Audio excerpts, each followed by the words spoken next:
Hi hello மக்களே, எல்லாருக்கும் வணக்கம். இன்றைக்கி பனானா ஹேர் மாஸ்க் வந்து எங்கள் அம்மாவோட ஹேருக்கு நான் போட்டேன்.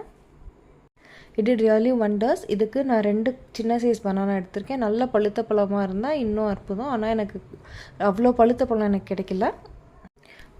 1 ஸ்பூன் தேன், 2 ஸ்பூன் வந்து புளிக்காத தயிர் ஆட் பண்ணி நல்லா கிரைண்ட் பண்ணிவிட்டு அதை வந்து அம்மா ஆயில் போடாத ஹேருக்கு வந்து நல்லா அப்ளை பண்ணி விட்டாச்சு.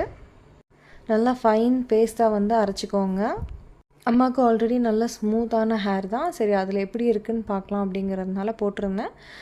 ஆயில் அப்ளை பண்ணாத ஹேரு. அதை அப்ளை பண்ணி எங்கள் அம்மா குளித்ததுக்கப்புறம் ரொம்ப பார்க்கவே வந்து ரொம்ப அழகாக இருந்துச்சு. அந்த கலர் சேஞ்ச் வந்து நல்லா தெரிஞ்சது. ரொம்ப மாய்ஸ்சர்டாக இருந்துச்சு. பாருங்கள், ஹேர் பாத்துக்கு முன்னாடி அம்மாவோட ஹேர் எப்படி இருக்குன்னு. இப்போ நல்லா அப்ளை பண்ணிவிட்டு ஒரு 20 மினிட்ஸ் விட்டுட்டு அதுக்கப்புறம் போய் குளிச்சாச்சு. அந்த பொறின்னு இருக்கிறது எல்லாமே வந்து கீழே விழுந்துரும். நல்லா தலை காய வச்சதுக்கப்புறம் ரொம்ப ஸ்மூத்தாக, ரொம்ப பார்க்கவே வந்து மாய்ஸ்சர்டாக ரொம்ப அழகாக